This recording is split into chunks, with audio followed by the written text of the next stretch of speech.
Bum ba-dum ba-dum bum ba-bum ba-dum ba-dum bum.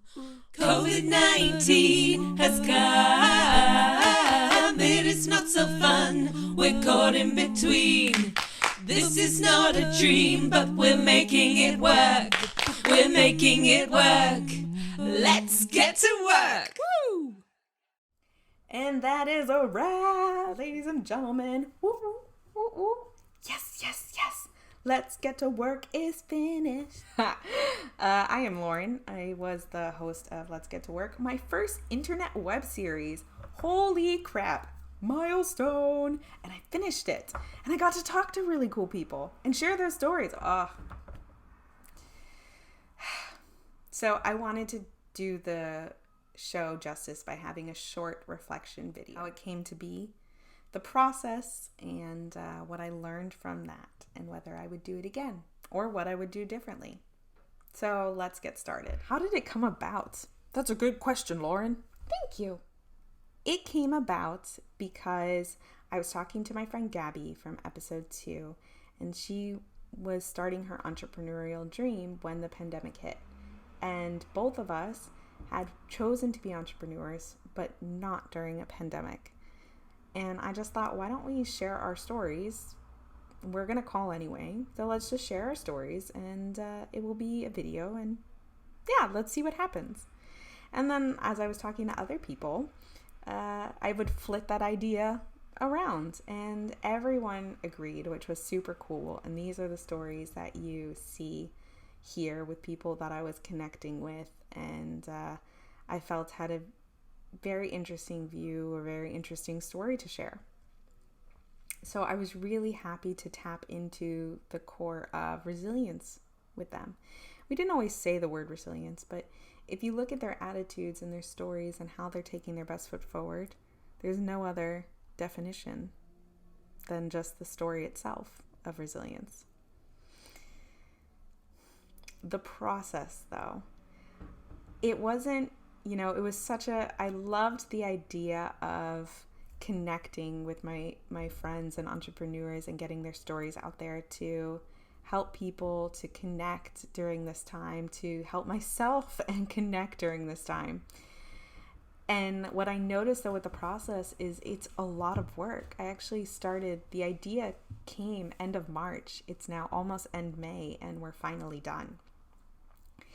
And the interviews were all throughout the month of April, but the editing, the uploading, the creating a jingle, the videoing, the reflections, and the promotion, all of it takes work. And when you're a freelancer and entrepreneur in progress, you are also trying to balance other ways to make money on top of this passion project. So this project was a passion project. And so it took maybe the sidelines to other paid work that was coming through. So I didn't really have that much time to devote. And on top of it, I'm a perfectionist when it comes to editing, although I've let that go a lot in this process. And it showed me that I was a perfectionist, and now I am not. Now I try to edit as little as possible or make it super, super fun. So that process would take so long. For each video, it took probably an average of 2 hours for me to watch, to edit, to add my titles, the beginning and the end, to upload took another 45 minutes. We ended up getting a Wi-Fi extender in this process. I also ended up getting a microphone in this process and trying to find ways to make my background better because how the setup I had originally was not going to work for these passion projects, and I knew I wanted to do more, but they were time consuming, and so it took a long time for me to get these videos out there. And on top of it, I started to have social media fatigue. I felt a little bit that why am I doing this if not a lot of people see it? And on top of it, I was having some back problems, which I still am having. I'm wearing this really nice pillow on my seat. So this whole editing and promoting wasn't working for me. It was taking too much time. So So it was difficult on my mind and my body and my spirit. But yeah, what I did learn is that it doesn't necessarily matter how many people see this video or not. What matters is the connections that were being made for the people that I interviewed, for myself, for the people that did watch. And it goes back, there's this thing in marketing of, do you want depth when it comes to target audience, or just, spread? And I realize I much prefer depth. The depth of the conversations, the depth of direct messages I got from people about what they liked from the videos. And it doesn't necessarily matter. It's just for fun. You can do things for fun without them turning into something. That is the biggest lesson that I learned. Now, what would I do differently?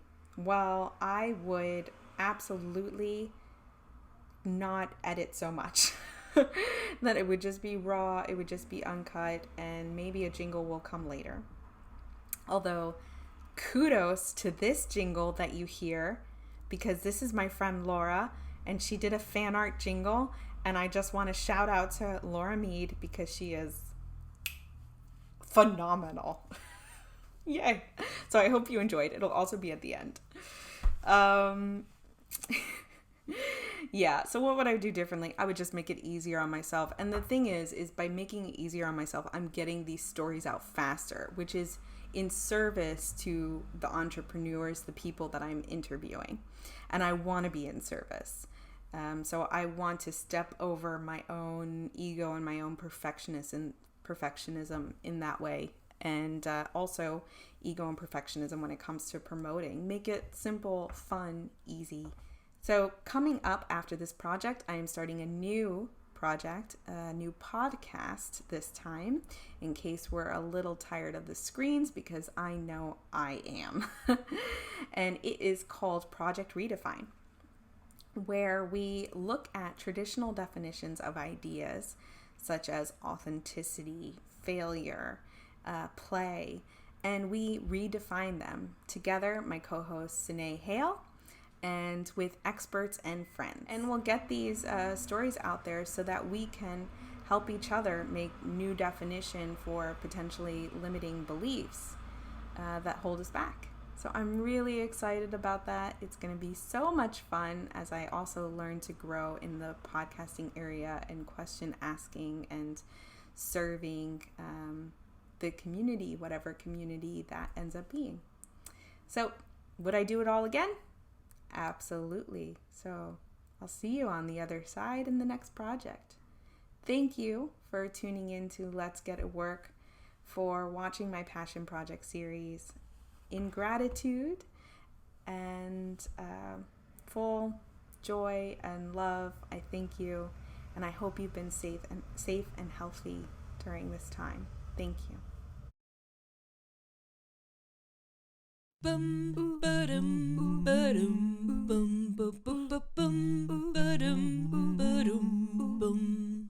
COVID-19 has come, it is not so fun, we're caught in between.